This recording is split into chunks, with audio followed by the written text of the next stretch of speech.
বন্ধুরা নমস্কার, আমি রান্নাঘরের দীপালি। দেখুন সকাল সকাল কি নিয়ে এসেছি। এগুলা কি জানেন? ভাতুয়া শাক। গতবারের ভাতুয়া শাকের বীজ কয়েকটা ছিল, তাই ছড়িয়ে ছিটিয়ে ফেলে দিয়েছিলাম। গাছ হয়েছে, এই যে দেখুন ফুলও ফুটে গেছে। ভাবছি একটু বড় হোক তাহলে খাবো। ওইগুলি দিয়ে একটা শাক বানাবো, সঙ্গে দেব বেগুন ভাজা করে, তো আপনাদেরকে একদিন দেখিয়েছিলাম। আজকে ফরাস বীজি দিয়ে রান্না করব। দেখুন আপনারা, শাকটা ধুয়ে পরিষ্কার করে নিয়েছি, এবার কেটে নেব। এই যে একটা বটি নিলাম,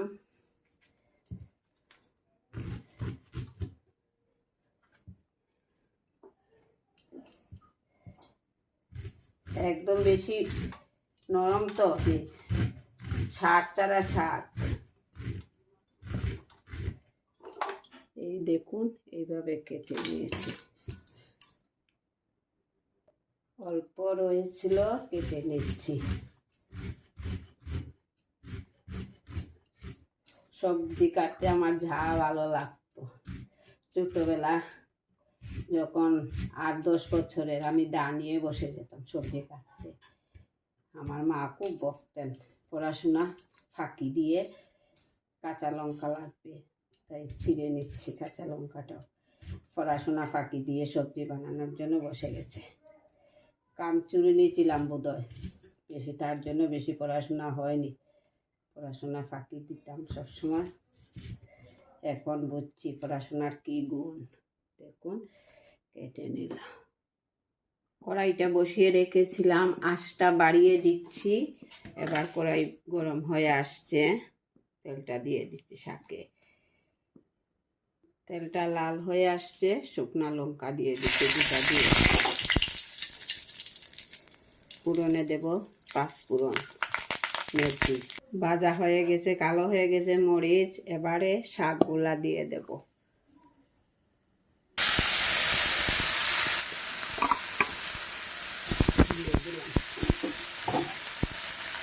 এবার নুন দিলাম পরিমাণ মতো, হলুদের গুঁড়াও দিলাম, ছিঁড়ে রেখেছিলাম তাও দিয়ে দিলাম।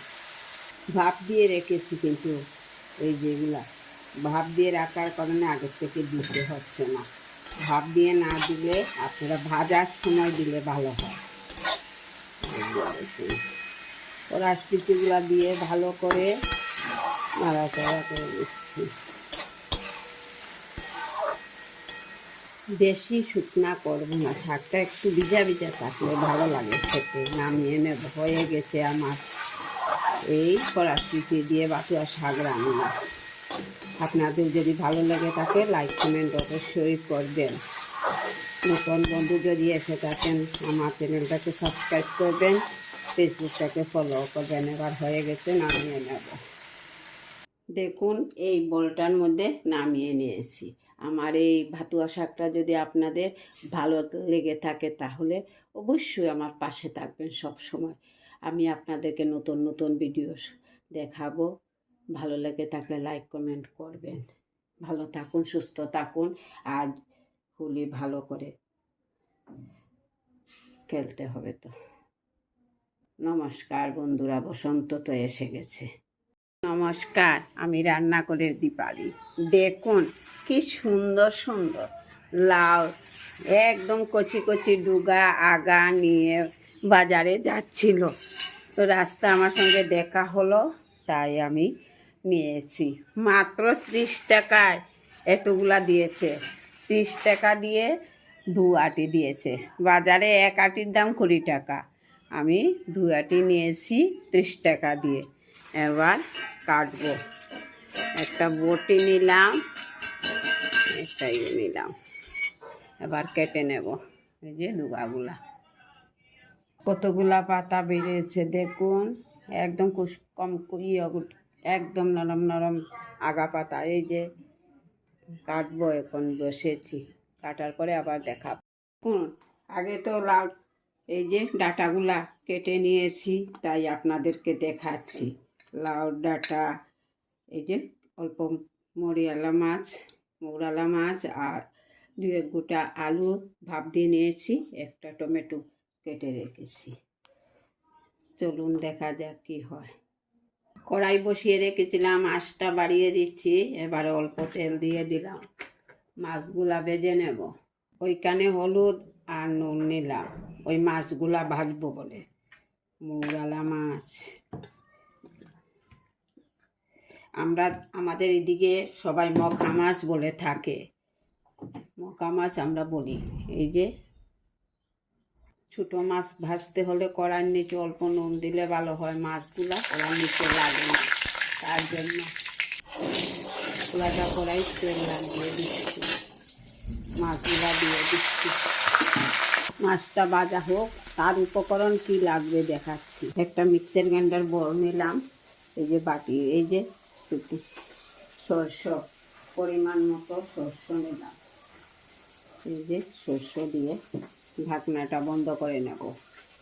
এই যে দেখুন খুব সুন্দর জল ছাড়া গুঁড়া করে নিলাম। এইভাবে করলে খুব সুবিধা হয়, ভালো হয়, প্লেন হয়।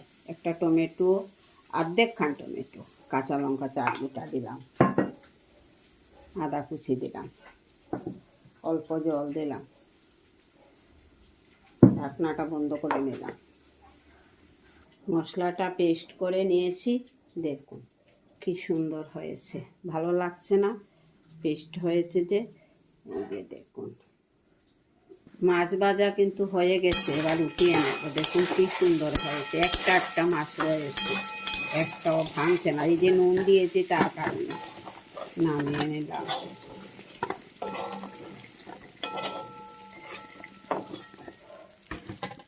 অল্প তেল এড করছি আরও, এই যে এটা হচ্ছে লাল তেল, সরিষার তেল। 5 ফোড়ন দিচ্ছি, ফোড়নে মেথিটা কালো হয়ে গেছে। এবারে কেটে রাখা সবজি দিয়ে দিচ্ছি, মিষ্টি কুমড়ার ডাঁটা। এবার পরিমাণ মতো বা স্বাদ মতো নুন দিয়ে দিচ্ছি। দেওয়া মাত্র দেখুন অল্প হয়ে গেছে। এই যে গ্রামের গুঁড়া তো স্বাদ নাই, চাষি ভাইয়ের কাছ থেকে নিয়ে এসেছি, অনেক আছে না।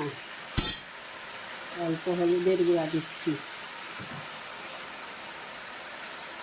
ভাপ দিয়ে রেখেছিলাম যে আলুর গুঁটোটা, তা দিয়ে দিয়েছি, গোটা আলু 2টা। অল্প শুকনো লঙ্কার গুঁড়া দিলাম, টমেটো দিয়ে দিচ্ছি। পেস্ট করে রেখেছিলাম কাঁচা লঙ্কা, আদা আর অল্প একটু সরিষা, তাও দিয়ে দিলাম। ভালো করে মশলা সবজি ভেজে নিয়েছি। এবার অল্প ঝোল দিয়ে দিলাম। এই যে দেখুন ঝোলটা দিয়ে দিলাম, বেঁচে রাখা মাছগুলো দিয়ে দিলাম। হয়ে আসছে। ডাঁটার রেসিপি মানে বাবারে, এই মিষ্টি কুমড়ার ডাঁটাতে আমার প্রাণ, করতে ভালোবাসি। এই যে দেখুন হয়ে গেছে, নামিয়ে নেব। হয়ে আসছে না, নামিয়ে নেব। দেখুন বন্ধুরা, নামিয়ে নিয়েছি। এই যে ঢেলে নেব। এটাতে মাছ ভেজে রেখেছিলাম,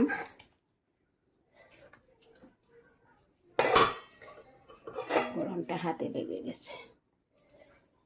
আমার এই রেসিপিটা যদি আপনাদের ভালো লেগে থাকে, অবশ্যই লাইক কমেন্ট করবেন, আমার সাথে থাকবেন, পুরো ভিডিওটা দেখবেন, কেটে কেটে দেখবেন না। ভালো থাকুন বন্ধুরা। এই যে কেমন হয়েছে। নমস্কার। আগামী দিন দেখা হবে নতুন আর একটা রেসিপি নিয়ে।